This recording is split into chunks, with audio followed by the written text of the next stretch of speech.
Je ne saurais pas dire exactement quand j'ai commencé à m'en rendre compte. Pas quand ça a commencé, quand j'ai commencé à comprendre que ce n'était pas normal. Au début, il n'y avait rien de spectaculaire, rien qui mérite un souvenir précis. Juste ces réveils un peu étranges, au milieu de la nuit, avec cette sensation confuse d'être en retard sur moi-même, comme si mon esprit se réveillait une fraction de seconde avant mon corps. Je voyais ma chambre, le plafond, la lueur orangée du lampadaire qui passait entre les volets, l'ombre familière de l'armoire dans le coin. Et pourtant, pendant quelques instants, je restais immobile. Pas paralysé, pas vraiment, juste lourd, lent, comme si mes membres étaient remplis de sable. Puis ça passait. Je me rendormais. J'ai mis ça sur le compte du stress, ou de l'âge, ou de rien du tout. Les semaines suivantes, c'est devenu plus fréquent. Toujours pareil. Réveil nocturne. Cette impression d'être coincé dans mon propre corps pendant quelques secondes. Et cette étrange lucidité. Je n'étais pas dans un rêve, j'en étais sûr. Tout était trop net, trop précis. Je pouvais même entendre le léger tic-tac du radiateur, le bourdonnement lointain de la ville. Et toujours, ça finissait par se débloquer. J'aurais pu m'arrêter là, si ce n'avait pas été que ça. Mais il y avait aussi le mur derrière mon lit. C'est un mur banal, peint en blanc, pas de fenêtre, pas de porte. Il ne donne ni sur l'extérieur, ni sur un autre appartement, ni sur une cage d'escalier. De l'autre côté, il y a juste de la structure, du béton, du vide technique. Un de ces murs morts qu'on trouve parfois dans les immeubles. Je le sais parce que j'ai vu les plans quand j'ai acheté l'appartement. Un mur qui ne donne sur rien. Et pourtant, certaines nuits, quand je me réveillais dans cet état étrange, j'avais l'impression qu'il n'était pas aussi silencieux qu'il devrait l'être. Au début, ce n'était même pas un son, plutôt une sensation. Une impression de vibration très lointaine, comme quand un camion passe loin dans la rue et qu'on le sent plus qu'on ne l'entend. Je me disais que c'était l'immeuble, qu'un ascenseur fonctionnait, qu'une canalisation travaillait, ce genre de choses. Puis une nuit, j'ai entendu quelque chose de plus précis. Un frottement, très lent, très léger, comme si on faisait glisser quelque chose contre une surface rugueuse. Ça venait du mur, juste derrière ma tête. Je me suis redressé d'un coup. Plus rien. Le silence complet. Je suis resté assis dans le lit pendant plusieurs minutes à écouter. Rien n'est revenu. Le lendemain, j'avais presque oublié. Mais ça a recommencé. Pas toutes les nuits, de façon irrégulière. Et toujours quand je me réveillais dans cet état bizarre entre le sommeil et l'éveil. Parfois ce n'était qu'un frottement. Parfois un petit choc sourd. Comme si quelque chose heurtait le mur de l'autre côté. Je cherchais des explications. Dilatation des matériaux, conduits, vieil immeuble. Le cerveau est très fort pour rationaliser quand il en a envie. Et puis il y a eu cette nuit. Je me suis réveillé sur le dos, ce qui ne m'arrive presque jamais. Je ne me souvenais même pas m'être endormi dans cette position. Et cette fois, je n'ai pas pu bouger du tout. Pas les bras, pas les jambes. Même respirer demandait un effort conscient. Ma poitrine se soulevait à peine, comme si l'air était devenu trop dense.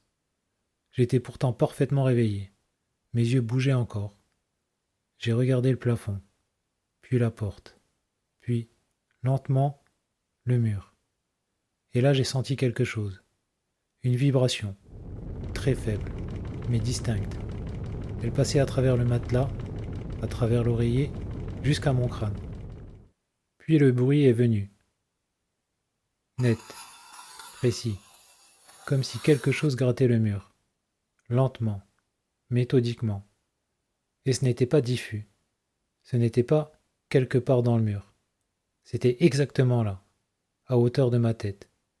J'ai essayé de crier, aucun son n'est sorti.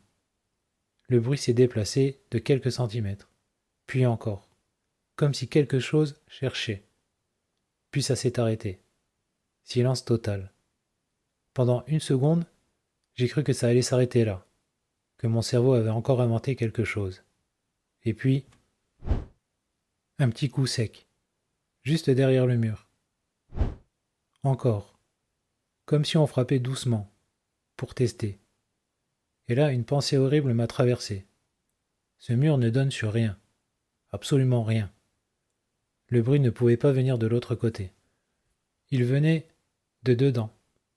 Un craquement sec a parcouru la surface.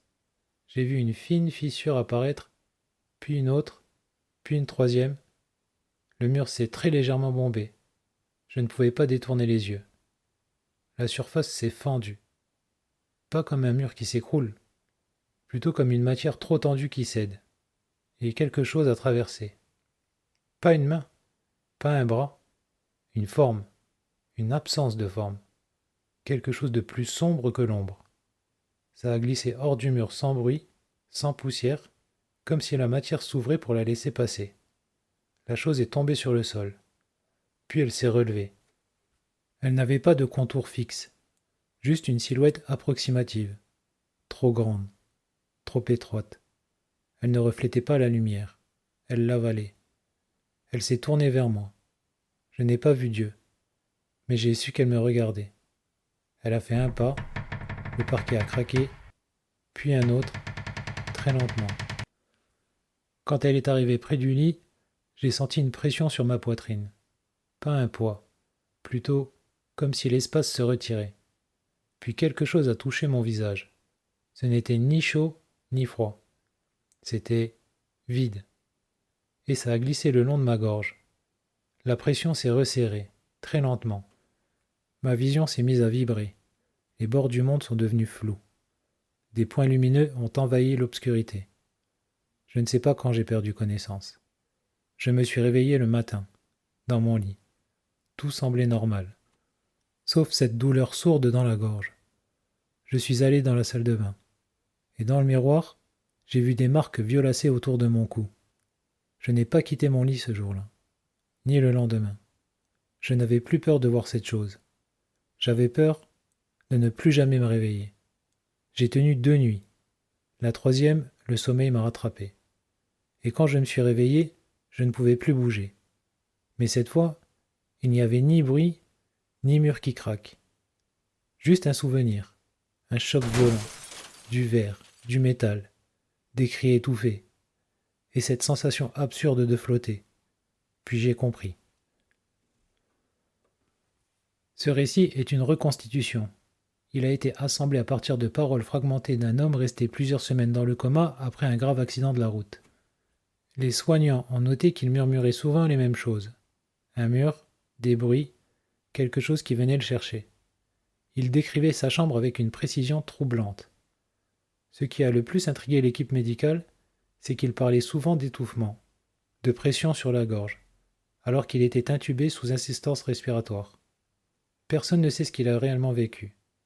Mais selon ses proches, quand il s'est enfin réveillé, la première chose qu'il a faite, ça a été de porter les mains à son cou et de demander pourquoi il avait encore mal.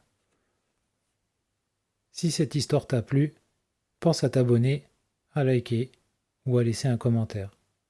De nouvelles histoires arrivent. Et surtout, ne ferme pas les yeux.